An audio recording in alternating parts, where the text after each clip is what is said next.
कहानी की शुरुआत में हम देखते हैं 6 दोस्त जो कि किसी बंगले के अंदर चुपके से एंटर करते हैं। हालांकि लंबे समय से बंगले में कोई रह नहीं रहा है। जब हम बंगला अंदर से देखते हैं तो वो काफी साफ सुथरा दिखता है, like someone is cleaning it daily. सभी एक खिड़की तोड़ बंगले के अंदर एंटर करते हैं। ग्रुप में होता है जैक जो कि इनका लीडर है kind of, and a backbencher. Nina जो कि जैक की गर्लफ्रेंड है। Scott, Daisy Scott's girlfriend. Finally Jonas और एली दोनों एक दूसरे की ओर काइंड ऑफ अट्रैक्टेड होते हैं। इसी बीच उन्हें अचानक एक ग्लास ब्रेकिंग की साउंड सुनाई देती है, जो कि एक बियर बॉटल होती है जिसे जैक ही फोड़ता है सबको डराने के लिए। वही नीना इस बंगले की हिस्ट्री सबको बताती है। अकॉर्डिंग टू हर यहाँ पे एक औरत रहती थी जिसका एक दिन अचानक मर्डर हो गया। पुलिस वालों को उसकी डेड बॉडी आज तक नहीं मिली, मिला तो बस उसका खून। इसे सुनते ही क्लेयर काफी डर जाती है और उसे अचानक ऊपर वाले रूम से एक आवाज आती है। वो इसे अपना वहम समझ इग्नोर कर देती है। जहाँ जैक एक ऑजी बोर्ड का गेम लाया होता है, लेकिन बाकी सबके कहने पे वो इस ऑजी बोर्ड का इस्तेमाल भूत से बात करने के लिए नहीं करते, बल्कि वो एक अजीब सा हॉरर गेम खेलना चाहते हैं। गेम का नाम है 7 मिनट्स इन हेवन। में से कोई एक बॉटल स्पिन करेगा और बॉटल जिन भी दो लोगों की ओर पॉइंट करेगा उन्हें इस घर के अंदर एक रूम में 7 मिनट स्पेंड करने होंगे और दोनों ही एक दूसरे के साथ कुछ भी कर सकते हैं। एली ये सुन के थोड़ा सा डर जाती है, लेकिन नीना उसे बताती है कि अगर वो ये गेम खेलती है तो उसे जोनस के साथ टाइम स्पेंड करने का मौका मिल सकता है, और एली मान जाती है। जोनस बॉटल स्पिन करता है एंड बॉटल पॉइंट करती है एली और जोनस की ओर। दोनों ही अब रूम की ओर निकल पड़ते हैं। एली स्पेशली काफ़ी एक्साइटेड लगती है। दोनों ही उस रूम के पास पहुंच जाते हैं और अंदर जाके दरवाज़ा लॉक कर देते हैं। अंदर बहुत अंधेरा होता है और इसलिए जोनस एक बल्ब जलाता है, जो कि मे बी वो अपने जेब में लाया था। यहाँ पे जोनस एली से कहता है अगर एली अनकंफर्टेबल है तो वो एली के साथ कुछ भी नहीं करेगा, जिस पे एली मान जाती है। बाद में जोनस कहता है कि वो बाहर जाके झूठ बोल सकते हैं कि उनके बीच कुछ तो हुआ है, ताकि दोस्त उनका मजाक ना बनाए।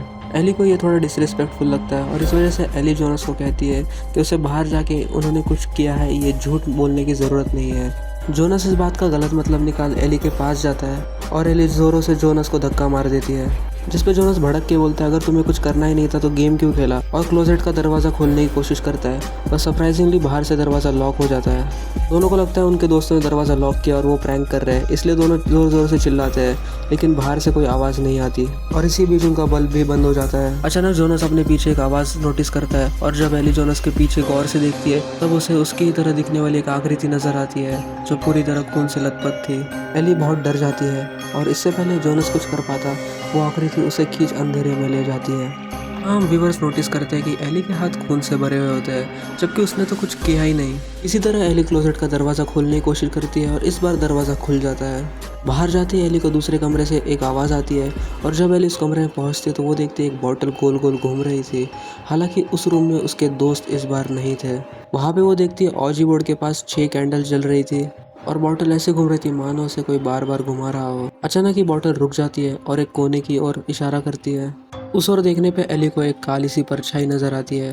वो परछाई धीरे धीरे एली की ओर बढ़ती है। पास से देखने पर ये किसी औरत की डिमोनिक स्पिरिट लग रही थी। ये औरत इस घर की पुरानी मालकिन होगी जिसका खून हुआ था, पर बॉडी कभी नहीं मिली। ये डिमोनिक स्पिरिट एली के पास आ उसे काफी लंबे समय तक घूरती है, लेकिन कुछ करती नहीं है।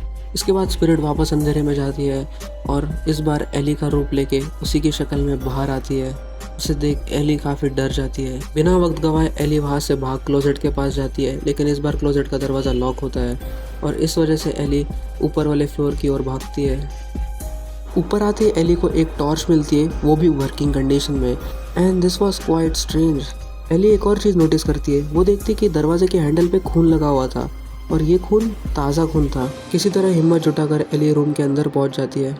यहाँ पर एक कवर के पीछे एली किसी की रोने की आवाज़ सुनती है। कवर हटाने पे और कोई नहीं बल्कि जोनस निकलता है। जोनस काफ़ी डरा हुआ और शॉक में होता है। वो एली को कहता है कि वो क्रिएचर बिल्कुल तुम्हारी तरह दिख रहा था और वो पूछता है आखिर अब यहाँ से बाहर कैसे निकले।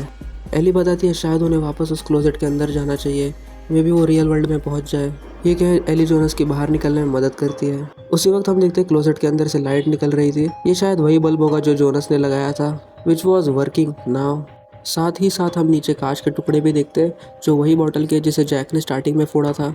एली और जोनस दोनों ही काफ़ी केयरफुली नीचे आते हैं। दोनों क्लोजेट की ओर बढ़ ही रहे होते हैं कि उतने में एली का पैर उस कांच पे गिर जाता है और एली बुरी तरह इंजर्ड हो जाती है। और उसी वक्त वो नोटिस करते हैं कि वो क्रिएचर अब उनके पास आ रहा है। उनके पास समय बिल्कुल भी नहीं बचा था। एली को इंजर्ड देख जोनस इस मौके का फ़ायदा उठाता है और अपनी जान बचाने के लिए वो एली को नीचे गिरा देता है ताकि वो क्रिएचर एली पर अटैक कर सके और जोनस एस्केप कर पाए। और ठीक यही कर जोनस क्लोजेट के अंदर घुस जाता है और दूसरी ओर एली बुरी तरह इंजर्ड चीख रही होती है। लेकिन इसी बीच हम देखते हैं कि क्लोजेट से जोनस वापस बाहर आ रहा है और उसे एक अजीब सी चीज़ खा रही है। जोनस ज़ोर ज़ोर से मदद की भीख मांगता है लेकिन एली उसे बचा नहीं पाती और हम वही चीज़ वापस देखते हैं जो इस घर के मालिक के साथ हुई थी, खून का बाहर आना लेकिन बॉडी नहीं मिलना। किसी तरह ताकत जुटा एली दूसरे रूम की ओर भागती है और वहाँ पर अभी भी बॉटल घूम रही होती है। एंड अचानक हम देखते हैं कि क्लोजेट से जोनस वापस बाहर आ जाता है। क्रीचर ने इस बार जोनस की शक्ल ले ली थी। एक बार फिर बॉटल का घूमना रुक जाता है और एक कोने की ओर वो पॉइंट करती है और वहाँ से इस बार जोनस आता है। जोनस पीछे से एली पे हमला करता है और वो एली को मारने की कोशिश करता है।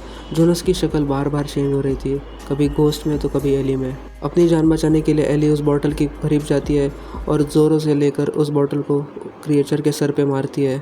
और अचानक हम देखते हैं सीन प्रेजेंट टाइम में स्विच हो जाता है एंड स्टॉप वॉच पे टाइम अप आता है, यानी कि 7 मिनट हो चुके हैं। और इस बार सारे के सारे दोस्त उस रूम में प्रेजेंट होते हैं और वो एली और जोनस का बेसब्री से इंतज़ार कर रहे होते हैं। लेकिन जब वो एली को देखते हैं तब वो देखते हैं एली बुरी तरह से इंजर्ड है और मोस्ट इम्पॉर्टेंटली जोनस उसके साथ नहीं था।